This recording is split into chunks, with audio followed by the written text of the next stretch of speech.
నమస్తే welcome to our channel. Ram Charan fans కానీ లేకపోతే సినిమా ఇండస్ట్రీ సినిమాస్ అంటే ఇష్టపడే వాళ్ళకి కానీ ఒక గుడ్ న్యూస్ అన్నమాట. గేమ్ చేంజర్ ఈవెంట్ ఒకటి US లో కండక్ట్ చేయడం జరిగింది అండ్ ఇప్పుడు రాజమండ్రిలో నిర్వహించబోతున్నారు ప్రీ రిలీజ్ ఈవెంట్. సో దీనికి సంబంధించి డిస్కస్ చేద్దాం. ప్రస్తుతం మనతో పాటు సీనియర్ జర్నలిస్ట్ కిరణ్ పోల్దాస్ గారు ఉన్నారు. Hello sir. అండి నమస్తే అండి. So game changer pre release event రాజమండ్రిలో జరగబోతోంది. US లో చేసిన తర్వాత కొంచెం నిరుత్సాహం అయితే మన తెలుగు ప్రేక్షకుల్లో కనిపించింది, ఎప్పుడు ఉండబోతుందా అని.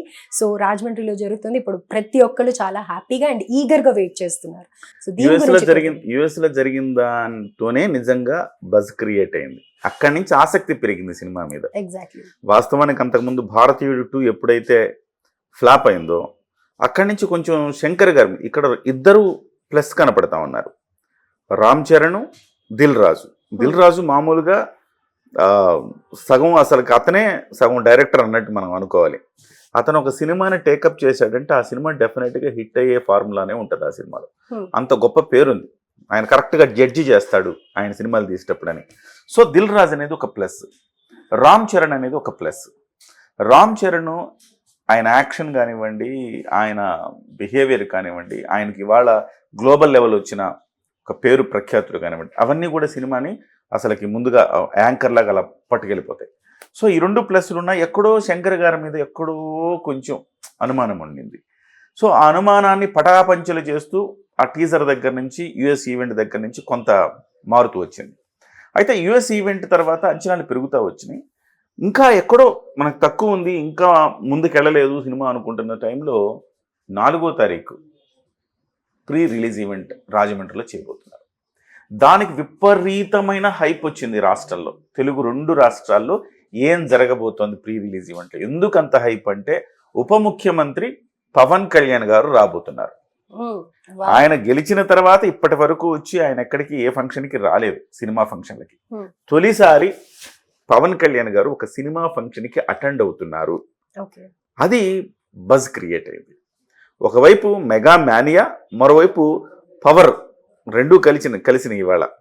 రెండు కలవడంతో పాటుగా పొలిటికల్ ఫ్యాన్ ఫాలోయింగ్ కూడా పెరిగింది పవన్ కళ్యాణ్ గారికి. మొత్తంగా ఈవెంట్ అయితే నెక్స్ట్ లెవెల్లో ఉండబోతోంది అంటున్నారు. శంకర్ గారు, మన దిల్ రాజు గారు కూడా అదే చెప్పారు, మీరు ఊహించని లెవెల్లో ఉండబోతోంది ఈవెంట్ అనేసి. సో అందులో ఇవాళ ఏర్పాట్లన్నీ జరుగుతూ ఉన్నాయి. అక్కడ మనకు వస్తున్న సమాచారాన్ని బట్టి అసలు రామ్ చరణ్ గారి ఎంట్రీనే నెక్స్ట్ లెవెల్ ఉంటుందంట. 1,00,000 మంది రాబోతున్నారు ఈవెంట్కి. వాళ్ళ అంచనా 1,00,000 మంది. ఈ 1,00,000 మంది కోసం 40 ఎకరాల వ్యవసాయ భూమిని తీసుకున్నారు.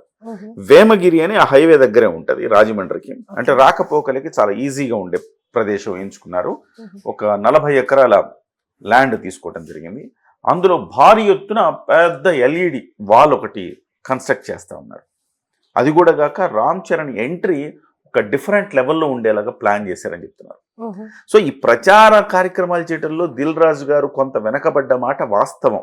ఎందుకంటే ఈ హడావిడి రకరకాల సినిమాకి సంబంధించి ఇంకా పనులు అవ్వలేదని అదని కొంత వెనకబడ్డ మాట వాస్తవం. వాస్తవానికి ఇంకా కొంచెం ముందుగానే దీన్ని స్టార్ట్ చేసి ఉండాలా. కానీ ఒక్కసారి ఆయన దిల్ రాజు గారు అనుకుంటే ఆయన ప్రచార సరళి ఇంకొక లెవెల్లో ఉంటుంది. ఆ లెవెల్ ఏంటనేది ఇప్పుడు చూపిస్తున్నారు. మొన్నటికి మొన్న 256 అడుగుల కట్అవుట్ ఏర్పాటు చేశారు విజయవాడలో. అక్కడికి ఈయన దిల్ రాజు గారు వెళ్ళారు, తమన్ గారు వెళ్ళారు. సో దాన్ని లాంచ్ చేసి వచ్చారు.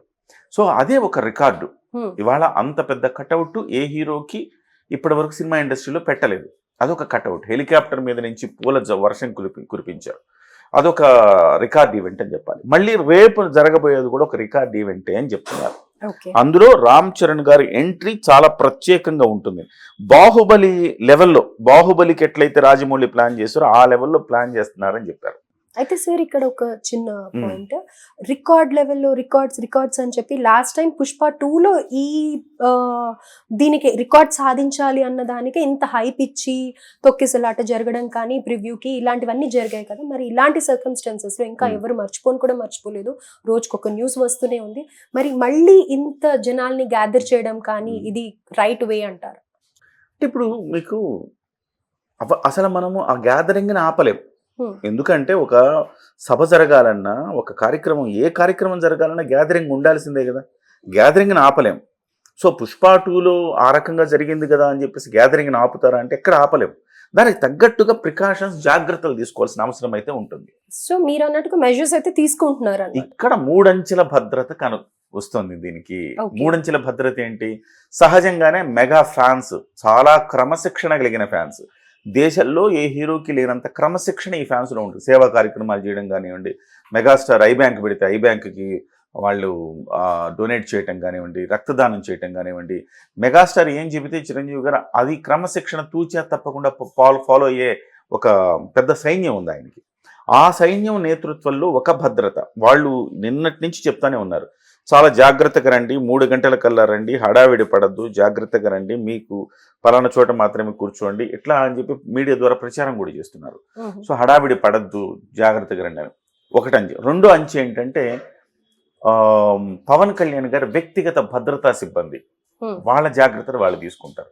వాళ్ళకి ఇప్పుడు కాదు, వారాహి యాత్ర నుంచి ఆయనకు ఒక స్పెషల్ ప్రొటెక్షన్ ఫోర్స్ ఉంది ఆయనకి సొంతంగా. అండ్ రీసెంట్ గా ఫేక్ ఐపీఎస్ ఆఫీసర్ ది కూడా ఒకటి వచ్చింది. సో ఆయన సెక్యూరిటీ కూడా చాలా ఇంపార్టెంట్. చాలా ఇంపార్టెంట్. అది ఆ నేపథ్యంలో ప్రభుత్వం కూడా చాలా పెద్ద ఎత్తున దీని మీద ఫోకస్ చేస్తుంది. మొన్న ఫేక్ ఐపీఎస్ ఒక ఆయన ఎంటర్ అయ్యారు కదా. సో ఆ నేపథ్యంలో ప్రభుత్వం చాలా ప్రతిష్టాత్మకంగా తీసుకుంది. వాళ్ళు కూడా చాలా దీనికి సంబంధించి చాలా కీలకంగా భావిస్తూ ఉన్నారు. ప్రభుత్వం నుంచి పూర్తి స్థాయి భద్రత, ట్రాఫిక్ దగ్గర నుంచి వీళ్ళ ఎంట్రీ దగ్గర నుంచి ప్రతి అంశం క్షుణ్ణంగా ప్రభుత్వం పరిశీలిస్తోంది. ఓకే, సెక్యూరిటీ చెక్ కూడా ఇవాళ ప్రభుత్వ కార్యక్రమం అన్నట్టుగా జరుగుతుంది కాబట్టి ఎలాంటి భద్రతకి ఢోకా లేదు దీనికి. ఇది ప్రభుత్వ కార్యక్రమం, ఎందుకంటే ఉప ముఖ్యమంత్రి పాల్గొంటున్నారు కదా, ఆటోమేటిక్ దానికి ఒక ప్రోటోకాల్ ఉంటుంది కదా. కాబట్టి ప్రభుత్వ భద్రత, పవన్ కళ్యాణ్ వ్యక్తిగతమైన భద్రతా సిబ్బంది, అలాగే మెగా భద్రత వాళ్ళు కూడా తీసుకుంటారు. వాళ్ళు కూడా సెక్యూరిటీ ఏర్పాట్లు చేస్తున్నారు. అట్లా ఎటువైపు నుంచి చూసినా 3 అంచెల భద్రతతో ఇది ముందుకెళ్తా ఉందన్నమాట. అయితే ఇప్పుడు పవన్ కళ్యాణ్ గారు, రామ్ చరణ్ గారు డెఫినెట్ గా ఉంటారు ఈవెంట్ లో. అండ్ వాట్ అబౌట్ చిరంజీవి గారు? మెగా ఫ్యాన్స్ ఎక్స్పెక్ట్ చేస్తుంది చిరంజీవి గారిని కదా. చిరంజీవి గారు వచ్చే అవకాశం ఏమన్నా ఉందా? వస్తారు అని కొంతమంది అంటున్నారు, రాకపోవచ్చు అని కొంతమంది అంటున్నారు. అంటే చిరంజీవి గారు వచ్చే అవకాశం లేదండి. ఎందుకంటే అంత మరీ ఒకవైపు బాబాయ్ వస్తే చాలుగా అబ్బాయికి, ఇంకా వాళ్ళ నాన్నగారు కూడా రావాల్సిన అవసరం లేదు. ఎందుకంటే అసలు మెగా స్టార్ తర్వాత ఆ స్థాయి క్రేజ్ ఎవరికి ఉందంటే ఇండస్ట్రీలో పవన్ కళ్యాణ్ గారికి. ఇంకా చెప్పాలంటే పొలిటికల్ మైలేజ్ కూడా ఉంది ఆయనకి, స్పెషల్ అదనం. కాబట్టి ఆయన వచ్చిన తర్వాత ఇక వార్ వన్ సైడ్ అన్నట్టు అర్థం. సో పవన్ కళ్యాణ్ గారు వస్తున్నారు, చిరంజీవి గారు అయితే రావట్లా. కొన్ని ఛానళ్లు ప్రచారం చేస్తున్నాయి కానీ అబద్ధం అది, చిరంజీవి గారు రావట్లా. కేవలం పవర్ స్టార్ ఒక్కళ్ళు చాలు, ఇంకంతకు మించి ఎవరు అవసరం లేదు. ఆయనే దీనికి సెంటర్ ఆఫ్ అట్రాక్షన్. సో అక్కడ మీకు చిరంజీవి గారు రేవంత్ రెడ్డి గారితో సక్సెస్ మీట్ హైదరాబాద్ లో అరేంజ్ చేశారు దిల్ రాజు గారు. సినిమా సక్సెస్ అయ్యాక సక్సెస్ మీట్ కి చిరంజీవి గారు వచ్చేటట్టు ప్లాన్ చేశారు. చాలా పకడ్బందీగా ప్లాన్ చేశారు. మీరు చూస్తే కట్అవుట్కేమో దిల్ రాజు వెళ్ళారు, దీనికేమో డిప్యూటీ సీఎం గారు వస్తున్నారు రిలీజ్కి. ఆ తర్వాత సక్సెస్ మీట్కి చిరంజీవి గారిని ప్లాన్ చేశారు. అయితే రేవంత్ రెడ్డి గారికి మళ్ళీ హైదరాబాద్లో ఒకటి అరేంజ్ చేద్దామా అని ఆయన అనుకున్నప్పటికీ రేవంత్ రెడ్డి గారు ఇప్పుడు ఈ మధ్య కాలంలో జరిగిన పరిణామాల నేపథ్యంలో రేవంత్ రెడ్డి గారు సున్నితంగా నేను వస్తే బాగుండదులేండి ఈ సమయంలో అని అన్నట్టుగా మనకు తెలిసింది. ఆయన సక్సెస్ మీట్కి నేను ప్రయత్నం చేస్తానన్నట్టుగా చెప్తున్నారు. ఒకవేళ సక్సెస్ మీట్ హైదరాబాద్లో పెడితే కనుక అది కూడా చాలా పెద్ద ఎత్తున పెడతారంటున్నారు. దానికి చిరంజీవి గారు, రేవంత్ రెడ్డి గారు అటెండ్ అవుతారు. సో రేపు జరగబోయేది అంటే 4వ తారీఖు జరగబోయేది మాత్రం ఒక బిగ్ లెవెల్లో ఈవెంట్ జరగబోతుంది. నెక్స్ట్ లెవెల్ అని చెప్పాలి. ఇప్పటికే ట్రైలర్ చాలా చాలా బూస్టింగ్ ఇచ్చింది సినిమాకి, సూపర్ గా ఉంది. ఆ ట్రైలర్ ఇచ్చిన బూస్టింగ్ కి ఇది మెగా పవర్ ని యాడ్ చేస్తుంది. మెగా పవర్ అంటే 10 పవర్ 6. సో అంత పవర్ ని యాడ్ చేయబోతా ఉంది. అంటే టు బీ ఫ్రాంక్, అసలు ఆ సాంగ్స్ రిలీజ్ అయినప్పుడు కానీ కొన్ని చూసినప్పుడు కొంచెం డిసప్పాయింట్మెంట్ అయితే ఆడియన్స్ లో ఉండింది, అదర్ దెన్ ఫ్యాన్స్. అది కూడా ఫుల్ఫిల్ చేసేసారు నిన్న ట్రైలర్ తో అని అనుకోవచ్చు. సార్, అయితే మనం గేమ్ చేంజర్ మూవీ గురించి కొన్ని మాట్లాడాం కదా. సో నెక్స్ట్ ఎపిసోడ్ లో ఆ ట్రైలర్ గురించి కూడా మాట్లాడదాం. Thank you so much. So Chiranjeevi గారు రావట్లేదు, we can wait for success meet. Definite గా మూవీ సక్సెస్ అవ్వాలని